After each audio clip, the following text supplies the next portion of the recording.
तत्व ज्ञान प्रेमियों, मानव जीवन का परम उद्देश्य है ईश्वर की प्राप्ति। ईश्वर की जब प्राप्ति हो जाती है तो और कुछ की प्राप्ति करने की जरूरत नहीं रहती है।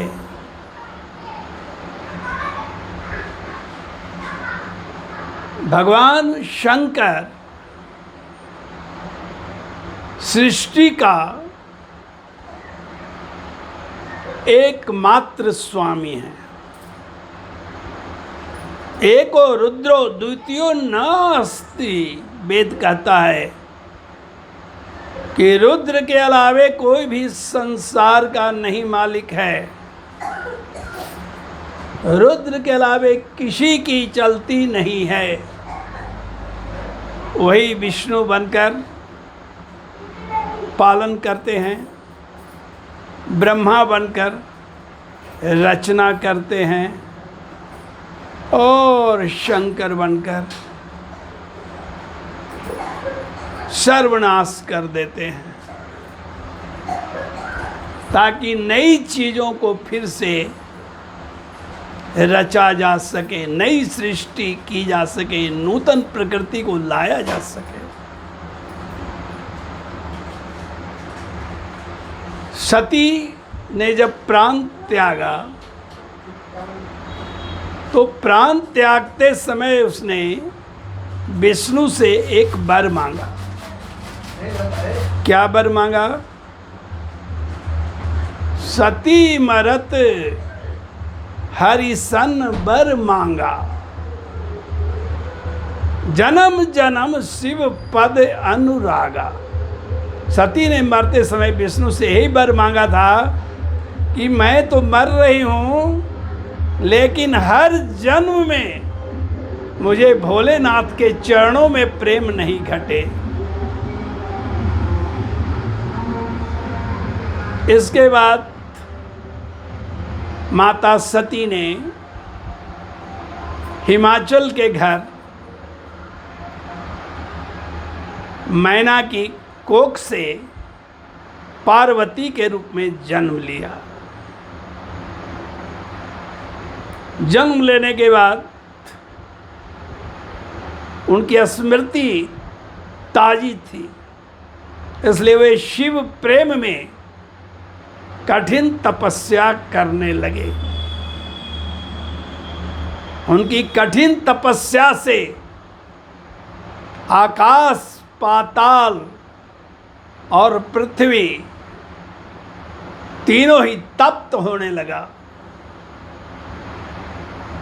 अंत तो गत्वा देवताओं ने जाकर के भगवान भोले शंकर से प्रार्थना की कि प्रभु पार्वती की इच्छा पूर्ण की जाए। अगर वो उनकी शादी आपसे नहीं होगी तो कठोर ताप का हमें सामना करना पड़ रहा है। और दूसरी बात, तारकासुर मारा नहीं जाएगा, क्योंकि उसे वरदान है कि आपके पुत्र के द्वारा ही मारा जाएगा।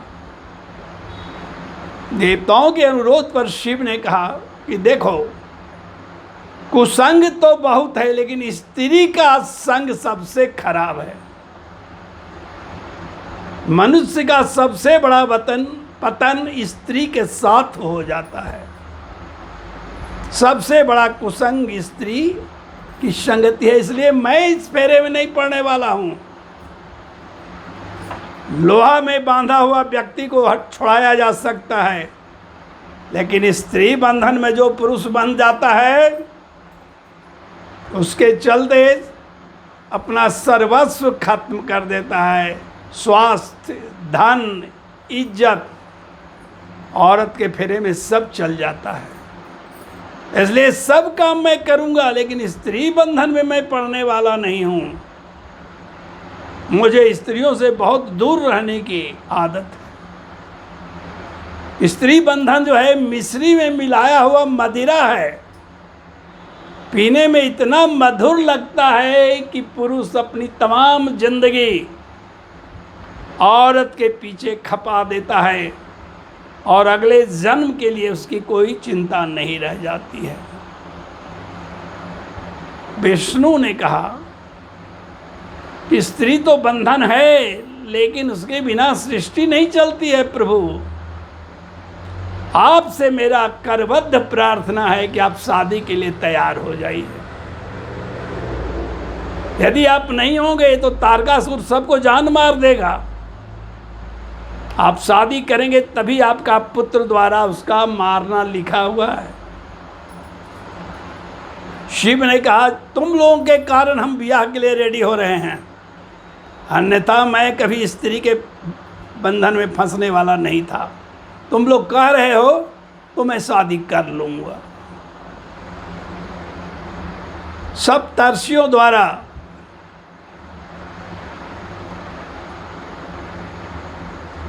भेजा गया भोलेनाथ के द्वारा कि जाकर पार्वती का परीक्षा लेकर आओ। सप्तर्षियों ने शिव को अनेक प्रकार से गलत कहकर, अनेक प्रकार से उनकी निंदा करके पार्वती के मन को डिगाना चाहा, लेकिन पार्वती ने कहा, बरऊ शंभु न तो रहूं कुमारी, जन्म कोटि लगी रगड़ हमारी। हम तो शिव के अलावे किसी से ब्याह नहीं करे, चाहे कितनो सुंदर हो, कितनो धनवान हो, कितनो पढ़ा लिखा हो, मैं कभी नहीं कर सकती हूँ। मैं जब शादी करूँगी तो शिव से करूँगी, क्योंकि मेरा दिल उनको दे दिया है मैंने बहुत पिछले जन्मों में ही। अब दोबारा हम अपना दिल किसी को देने वाले नहीं हैं। सप्तर्षियों की परीक्षा में पार्वती फर्स्ट डिवीजन में पास कर गई। सप्तर्षियों ने जाकर के बाबा से सारी बातें कही। बाबा ने कहा कि विवाह करने के पहले लड़की का पूर्ण परीक्षण करना चाहिए। परीक्षण के अभाव में ऐसी ऐसी समस्याएं पैदा होती है जो आम आदमी जानता है, इसलिए मैं भी परीक्षा लूँगा। और एक दिन शिव पार्वती की परीक्षा के लिए उनके आश्रम में पहुंच गए। शिव ने अनेक प्रकार से अपनी निंदा की, लेकिन पार्वती क्रोधित हो गई। कहा कि कौन हो तुम? अगला बार जो कुछ बोला तो मैं ढेला चला दूंगा। मैं शिव की शिकायत सुनना नहीं चाहता हूं। शिव जो हैं संपूर्ण जगत के महानतम गुरु हैं। शिव की निंदा मैं सुनने के बाद मरना ही पसंद करूंगी। अंत तो गत्वा जब क्रुद्ध हो गई माँ, शिव अपने असली रूप में प्रकट हुए और मुस्कुराते हुए कहा कि तुम्हारी मनोकामना पूर्ण होगी, तुम्हें वही वर मिलेगा जो तेरे दिल में बैठा हुआ है। इस प्रकार पार्वती ने जब शिव के द्वारा वरदान पा लिया तो घर लौट गई। घर में कुछ ही दिन तो हुआ था कि लाल कपड़े में डमरू और सिंह लेकर के नट बन करके भगवान शिव पहुंच गए हिमाचल के घर में और कहा कि मैं एक नंबर का डांसर हूँ, आर्टिस्ट हूँ, मैं तुम लोगों को नृत्य दिखाता हूँ। और भगवान शंकर ने ऐसा नृत्य किया कि पूरा का पूरा हिमाचल का जो भी लोग थे, हिमाचल के सारे लोग मोहित हो गए। पार्वती की माँ ने भी देखा, हिमाचल ने भी देखा।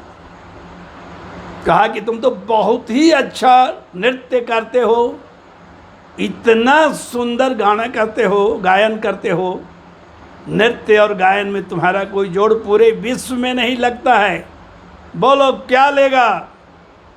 और इतना कहकर सूप में एक सूप तरह तरह के रत्न ला करके उन्हें देने लगे। शिव ने कहा, मैं रत्नों का भूखा नहीं, मैं पैसों का भूखा नहीं, मैं तो भूखा हूँ केवल और केवल पार्वती का भूखा हूँ। अगर हमें कुछ देना ही है तो पार्वती को दे दे।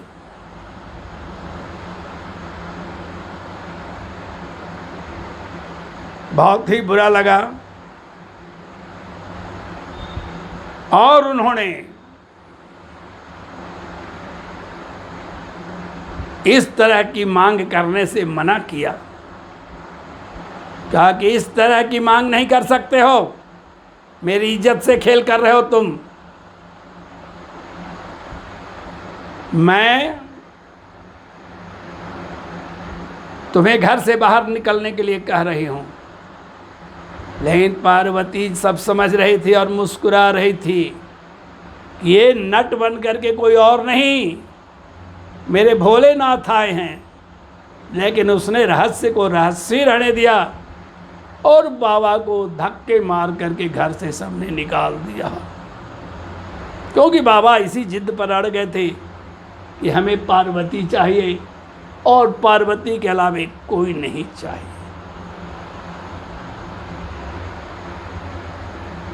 शिव के जाने के बाद जब रहस्य खुला तो हिमाचल ने भी पार्वती की इच्छा को पूर्ण करने का संकल्प ले लिया और गर्ग ऋषि आए। गर्ग ऋषि ने पत्रिका बनाई और पत्रिका को भेज दिया गया भगवान भोले शंकर के पास सप्तर्षियों के द्वारा। सप्तर्षियों के द्वारा जब वहाँ पर पत्रिका पहुँच गई तो शिव के धाम में भी आनंद की बधाइयाँ बजने लगी। पत्री सप्त ऋषिन सोई दीनी, गही पद विनय हिमाचल कीन्ही।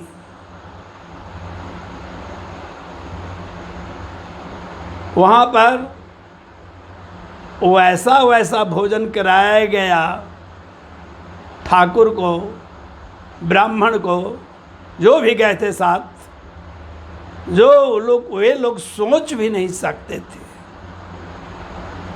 हिमाचल के घर आकर के उन्होंने बहुत बड़ाई की और अब तो विवाह की पत्री ही चली गई तो बारात तो आनी तय थी। निश्चित समय पर बारात वहाँ से चली। बारात में ब्रह्मा, विष्णु, 33 कोटि देवता सहित जितने भी शिव के गण थे सभी बारात में चलने लगे। किसी को पैर था 10, 20, 50, तो किसी को एक पैर भी नहीं था। किसी को हाथ 750 तो किसी को एक भी हाथ नहीं था। सभी मस्ती में बारात में चलने लगे और भगवान शिव बसहा पर बैठकर आगे नहीं पीछे की ओर देखने लग गए।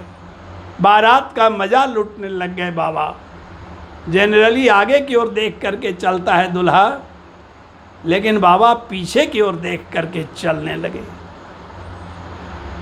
और बारात का पूरा मज़ा उठा रहे थे। भगवान विष्णु ने कहा कि जस दुल्हा तस बनी बराता, क्या बारात है।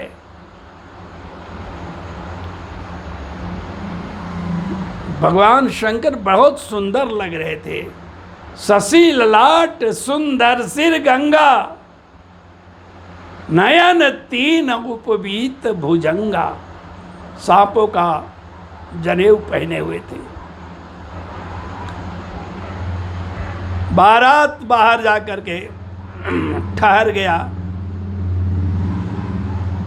हिमाचल ने आकर कहा कि खाने पीने का, रहने का सारा प्रबंध ग्रेड 1 है, किसी बात की कोई कमी नहीं होगी।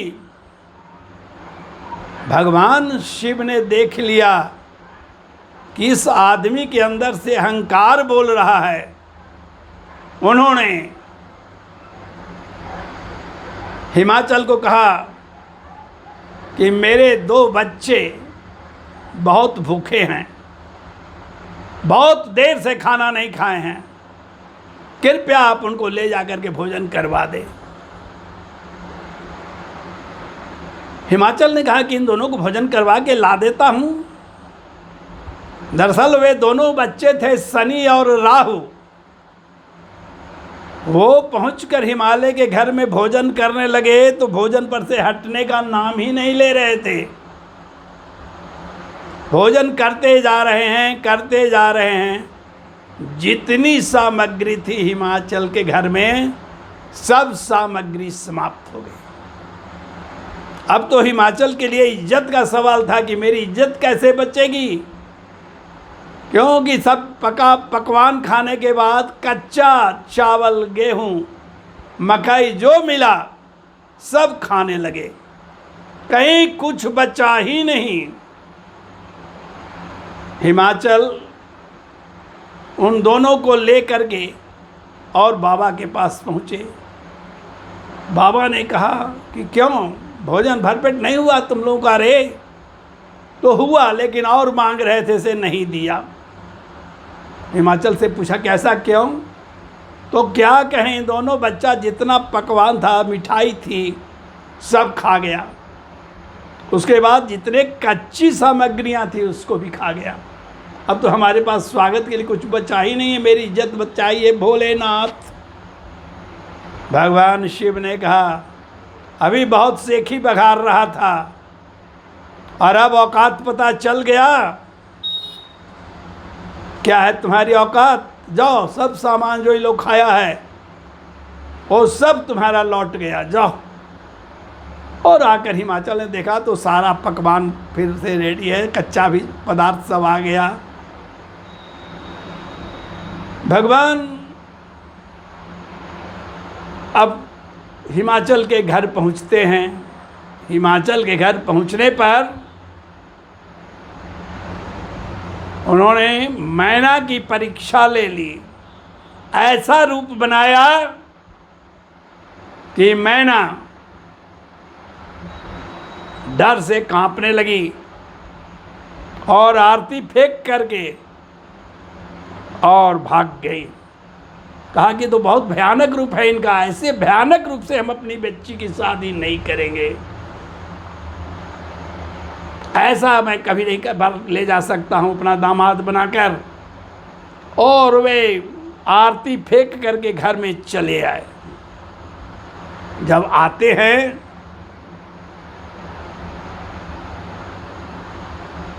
तो हिमाचल की चिंता की कोई अंत नहीं था। हिमाचल की चिंता असीम हो गई थी। उन्होंने पार्वती को बहुत समझाया लेकिन कोई असर नहीं पड़ा।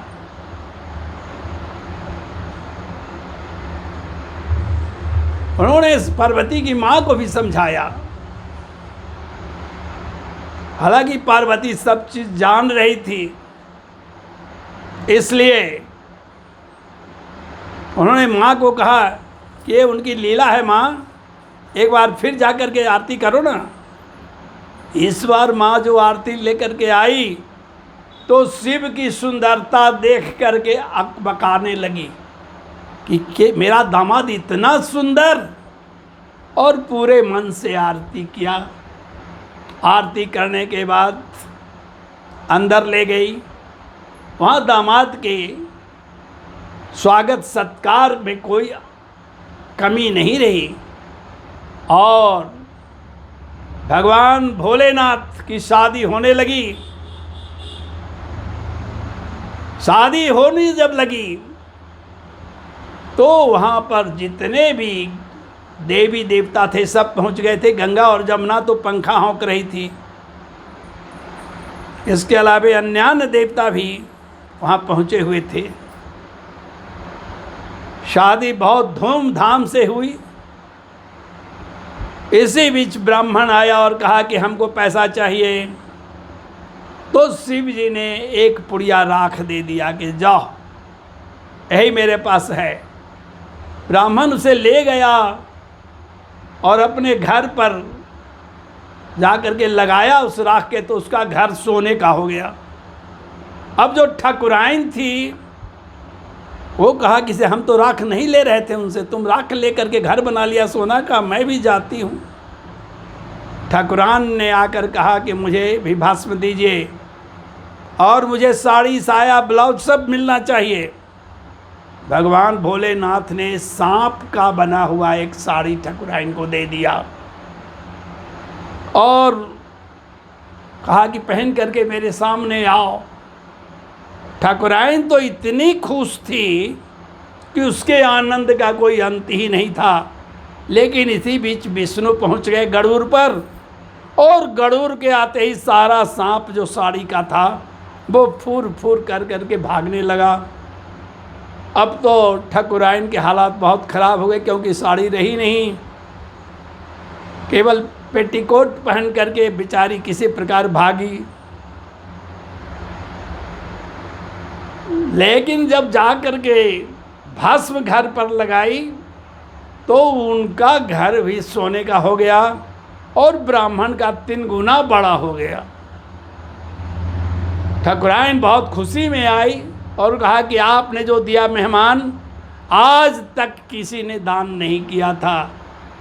तो मैंने क्या दिया, मैं तो भस्म दिया था। तो भस्म दिए थे, 3 मंजिला मकान हो गया मेरा सोने का, वही थोड़ा सा गड़बड़ किए कि सांप का साड़ी दे दिए थे, इससे मेरी इज्जत थोड़ी डोल गई थी, लेकिन मैं फिर भी आपको माफ़ करती हूँ। ये सारी घटनाएं हो ही रही थी कि वहाँ पर रोती हुई रति आ गई कि प्रभु आपने तो शादी कर ली लेकिन मेरी जोड़ी ख़त्म कर दी, मेरा कामदेव कब मुझे मिलेगा। भगवान शिव ने कहा मिलेगा कामदेव, लेकिन कब, जब जदुवंश कृष्ण अवतारा तासु तनय हुई पति तुम्हारा। कृष्ण जब आएंगे तो उनका बेटा जो है वही तुम्हारा पति बनेगा। कामदेव ही ले रहा है परदुम्मन के रूप में जन्म, इसलिए घबराओ नहीं, अभी हंसी खुशी का माहौल है, थोड़ा हंसो। और रति वरदान पाकर हंसते हुई चली गई और बारात का स्वागत बहुत धूमधाम से हुआ। हिमाचल ने किसी प्रकार की कोई कमी नहीं की और इस प्रकार सती और शिव की शादी संपन्न हुई। संसार की ये पहली शादी थी। इसी शादी के देखा देखी अन्य देवताओं ने भी पृथ्वी पर, आकाश में, पाताल में शादियां शुरू की। भगवान शंकर की लीला विचित्र है बंधुओं। हमें हमेशा अपने मन को भगवान शिव के चरणों में करना चाहिए ताकि हमारा जन्म सफल हो। प्रेम से बोलिए माता पार्वती की जय, भगवान भोले शंकर की जय। हर हर महादेव, माता पार्वती की जय।